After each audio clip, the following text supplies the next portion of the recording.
There's got to be a bandsaw mill that you can build yourself. Have a look over there. Look at that. That's a mountain of timber. This is one of the best sawmills I have ever seen. It is a very basic sawmill. It is very simple. It is very easy to copy all the details that are here. There are a lot of details not included on this sawmill, and when you look at the work it's done, you ask yourself, do you need those other features? Obviously it needs some more safety features, but my God, does it work, does it perform? Absolutely 100%. Have a look at the work it does, have a look at the details of how it's constructed, and you'll be amazed. That's a mighty, mighty sawmill. It's done all that in about a week now. It's sawn the timber, the sawmill's been taken away, but I found it, it's in this video, and I've got some measurements on the sawmill and how to build one.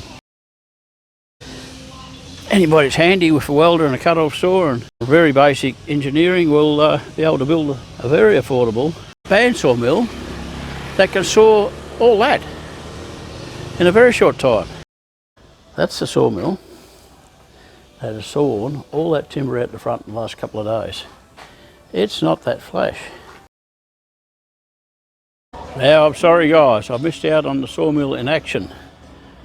Those logs I showed you on the other video were laying along the ground there. Have all been now turned into timber, except of course for the ones which are the uprights here. They've been peeled back and they're the frame structure.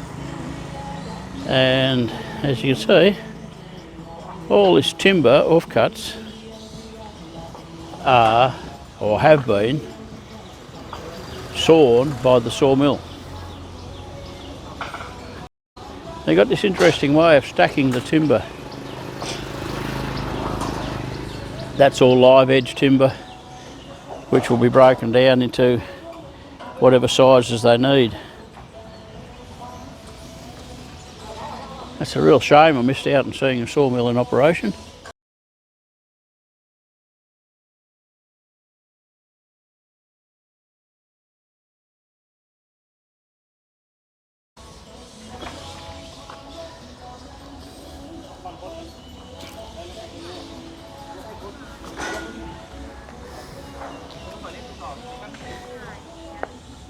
You can see here there is some roughness. What would you call it? The blade isn't perfect, you know. It's not smooth. It is certainly adequate for the job. Magnificent. Look at all this timber sawn up, waiting. Most of it sawn into 1 inch. I'm not sure what measurements they use in Thailand, but we'll say 1 inch in Australia or America.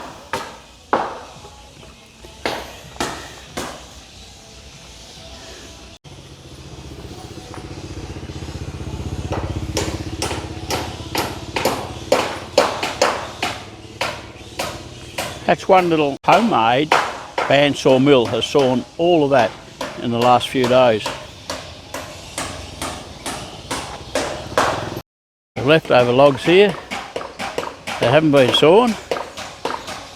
Sawmill's been taken away.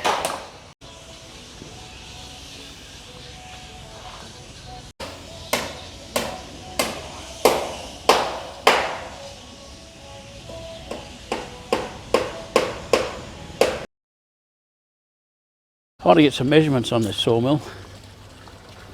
They've cleaned the place up a bit, cleaned up the work site. That building's coming along nicely. Yeah, I want to get some details. There's the sawmill. I want to get some details on it. There it is. That's the sawmill that has sawn all that timber out the front in the last couple of days. It's not that flash. You got a couple of scooter wheels. And today we can have a look, and they are, the size is there, it is there's the size of the scooter wheel. It is 80 to 90-14, there we go, 80, 90-14 wheel. That is just the bearings. It is just set on obviously on those bearings. pillbox bearings, I believe they're called. The spacing is just temporary, something put in there, a washer and a nut. That's the angle. Nothing fancy, nothing complicated, no real fine adjustment. The thing I find really interesting is that the bearings, you know, the guides, whatever you want to call them, it's only got one. It does not have one on the other side, even though it has a bracket for it, it does not have one. And it appears like it seems to run all right like that. And the other thing is, there it is there. Now it has a little bearing at the back here, which doesn't run, and it's been cut in by the back of the blade saw. It's only if a top bearing runs, two top bearings. One of both the bottom bearings are seized up. But that's working, and there's no problems with it. Whatever horsepower electric motor, and just a pulley to the other wheel. It has this adjustment in the past, which I don't know if it works or not. That's all it is.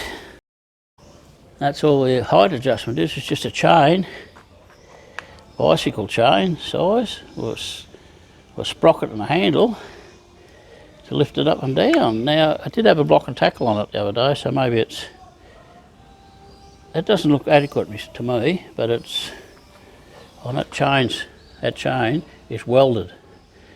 That chain's welded to the frame. So I suppose if that's welded to the frame, and you just wind it up and down. Fancy high adjustment here of the bearings. I suppose once it's running true, you don't have to adjust it anymore. I'll get some measurements out, guys, and we'll do a tape measure. As I say, the wheels appear to be 80 by 90 by 14.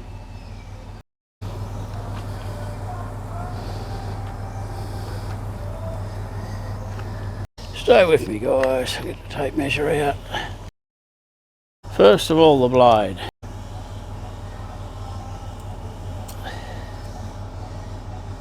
Oh yeah, 3.5.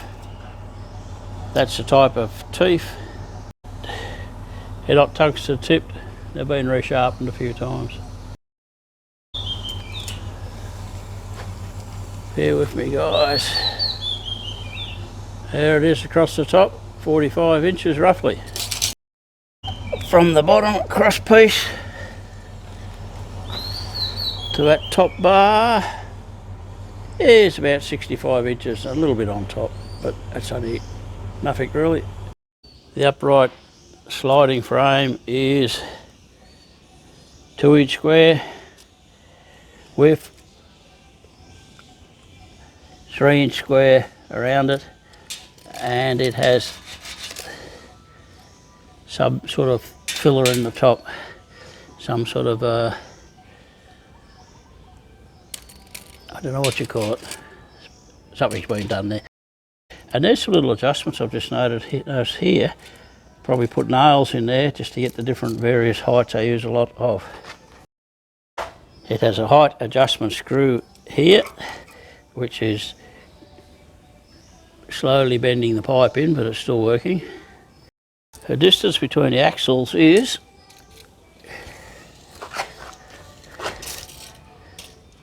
the distance between the axles is around about 66 inches, 67 inches. The shaft is 3, 2.5, 3, whatever. It's probably been machined and just put some thread on the end just to lock it into that, because it spins on the bearings, it doesn't spin on the wheels, doesn't spin on the bike wheels. The cross piece that the motor is on is spaced 9 inches apart, and it is 3-inch square with a 3-inch gap in between, which is, and it also has a locking height adjustment lock screw on the back here as well. The front of it to the back support is 28 inches. The bottom piece is just a piece of 3-inch, and you have a gate wheel, you know what I mean, a roller gate wheel pinned here, and a roller gate wheel. Yeah, it's just a roller gate wheel in there. So there it is. The parts to build it: 2 scooter wheels, 1, 2. A very, seems to be inadequate blade guide. There's the cut of the blades. It's a fairly, I don't know the terminology, but it's a fairly square. It's not a hook blade. It's just got a slight forward angle on it, but a very small forward angle. That's not tungsten tips, and it appears to be sharpened, resharpened a few times. There seems to be no blade tension adjustment. I think it just relies on pumping the tyres to get the tension on the blade. But anyways, one thing about this little sawmill, I'll get back a bit and give you a better look at it from a distance. There's one thing about that sawmill: that timber, which you can see here now, and all of this building, right, all the roof, all the ceiling panels, all the structural timber in the roof,